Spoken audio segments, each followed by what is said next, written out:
जय श्री राधे कृष्ण भक्तों। आज हम आपको माघ मास का 21वां अध्याय सुनाने जा रहे हैं, जिसमें वेद निधि को लोमेश जी द्वारा देवदूति को वर प्राप्ति का वर्णन किया गया है।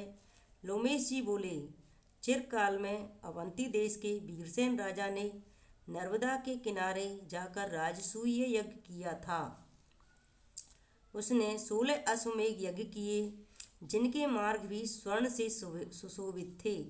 स्वर्ण के आभूषणों और स्वर्ण के खम्भों से निर्मित यज्ञशाला भी सुशोभित थी। उस दानी और देशभक्त राजा ने ब्राह्मणों को पर्वत के समान अन्न की ढेरियां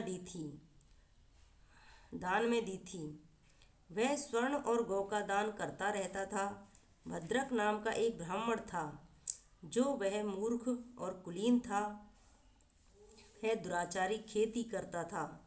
उसने अन्य सब धर्म त्याग दिए। खेती में से उद्विग्न हो जाने के कारण वह भाई बंधुओं से त्यागा हुआ जीविका से दुखी हो भूखा प्यासा इधर उधर घूमता हुआ चल दिया और ज्योतिषियों के साथ प्रयाग में जाकर मकर संक्रांति में माघ महीने में 3 दिन स्नान किया। वह स्नान के प्रभाव से निष्पाप हो श्रेष्ठ विप्र हो गया और लौटकर वहीं पर वापस आ गया जहाँ से गया था। तत्पश्चात उस राजा और ब्राह्मण की एक ही दिन में मृत्यु हो गई। मैंने इन दोनों की इंद्र के पास में बराबर की गति देखी। तेज, रूप, बल, स्त्री, देवयान, अलंकार तथा पारिजात की माला आदि सब समान थे, और इन दोनों के आगे नाच गान भी समान ही था। प्रयाग क्षेत्र का ऐसा प्रभाव देखकर उसका क्या मातम्य कहा जाए। हे ब्राह्मण, प्रयाग में माघ स्नान राष्ट्रीय यज्ञ के बराबर होता है। माघ महीने की हवा गंगा यमुना के संगम के जल को स्पर्श कर जिसके शरीर पर लगती है, उसके लगने मात्र से पाप दूर हो जाते हैं। अर्थात वह वायु भी बड़े बड़े दुखों को नष्ट कर देती है। किसी भी तीर्थ में किए हुए पाप का फल माघ महीने में प्रयाग में स्नान करने से नष्ट हो जाते हैं। लोमेश जी बोले, हे विप्र, यहाँ मैं तुमसे पिशाच मोचन नाम का एक पुराना इतिहास कहता हूँ। सावधान होकर सुनो। इसको अप्सराओं की कन्याएं और तुम्हारा पुत्र भी सुने। मेरे प्रसाद से स्मृति प्राप्त करके ये पिशाच योनि से छूट जाएंगे। पूर्व समय में देवदूति नाम का एक वैष्णव था, जो अत्यंत दयालु और वेद पारंगत था। उसने पिशाचों को मुक्त किया था। वेद निधि जी बोले, वह कहाँ का रहने वाला, किसका पुत्र था और किस पिशाच को उसने मुक्त किया? हे महामुनि, यह सब वृतांत विस्तार पूर्वक कहिए। लोमेश जी ने कहा, प्लक्ष से निकली हुई सुंदर सरस्वती के नदी के किनारे पर पर्वत के ऊपर उनका देवदूति रहने का स्थान था।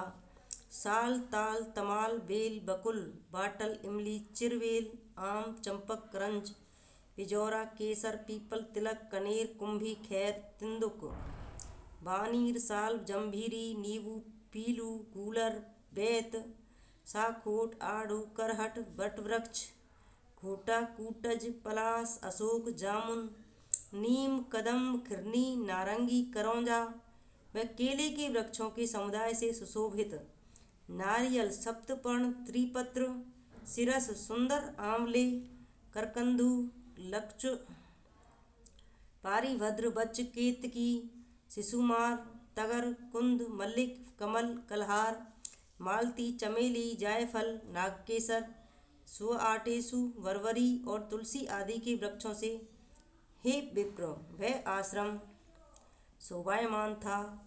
वहीं जंगल के बीच में पवित्र जल वाली सरस्वती नदी बह रही थी। वहाँ सारस मीठे स्वर से गूंजते थे, कोयल कूकती और भौरे गुंजारते थे। तोता मैना के शब्द से बड़ा कोलाहल रहता था। वहाँ अनेक प्रकार के जंगली पशु विचरण करते थे। वहाँ के वृक्ष फल फूलों से सदा लदे रहते थे। वह वन रज कण से धूमिल तथा मधुमक्खियों के पराग के छत्तों से पूर्ण था। नई नई मंजरी तथा पल्लव वाली लताएं वृक्षों से ऐसे लिपटी हुई थी मानो स्त्रियां अपने पतियों से आलिंगन कर रही हों। उस समय उस आश्रम के तपस्वी ब्राह्मणों के साप के भय से सुगंधित वायु भी मंद मंद चलती रहती थी। मेघ पाषाण वृष्टि नहीं करते थे और सूर्य जल व वनस्पतियों को नहीं सुखाते थे। उस वन में किसी प्रकार का कोई उपद्रव नहीं था। वहाँ सिद्ध पुरुष ही सदा रहते थे। वह वन चैत्र रथ वन के समान आनंद देता था। उसी वन में द्विजवर धर्मात्मा देवधुति सुमित ब्राह्मण का पुत्र था, जो लक्ष्मी नारायण के वर से पैदा हुआ था और रहता था।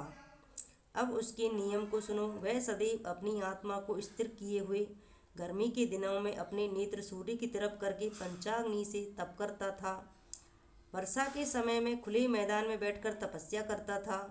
कठिन हवा चलने पर हिमाचल पर्वत की तरह निकंप स्थिर रहता था। वह विप्र हेमंत ऋतु पौष और माघ में सारस्वत सरोवर में बैठकर तप करता था और शुद्ध जल का स्पर्श करके त्रिकाल संध्योपासन करता था। पितर देव और ऋषियों को श्रद्धापूर्वक प्रत्येक दिन तर्पण करता था। अग्नि में श्रद्धा से होम करता था। चांद्रायण व्रत की विधि से वह सदैव समय पर बिताता था। नित्य ब्रह्म यज्ञ करता था। सत्यवादी और जितेंद्रिय था। पृथ्वी के ऊपर विश्राम लेकर भगवान श्री हरि की विनती करता था। स्वयं वृक्ष से गिरे हुए फल तथा पत्तियों का ही भोजन करता था।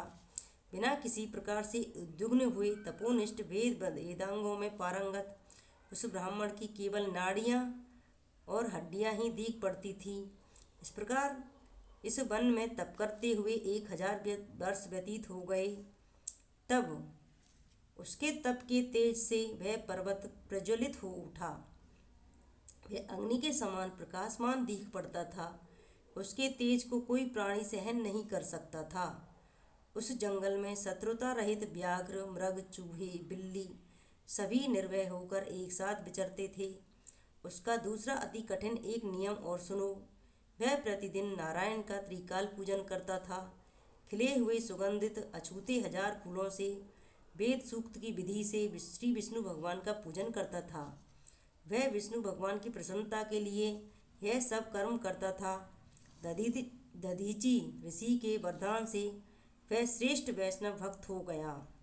एक दिन वह वैशाख के महीने में एकादशी के दिन आनंद मगन होकर श्री हरि भगवान की पूजा करके विचित्र स्तुति करने लगा।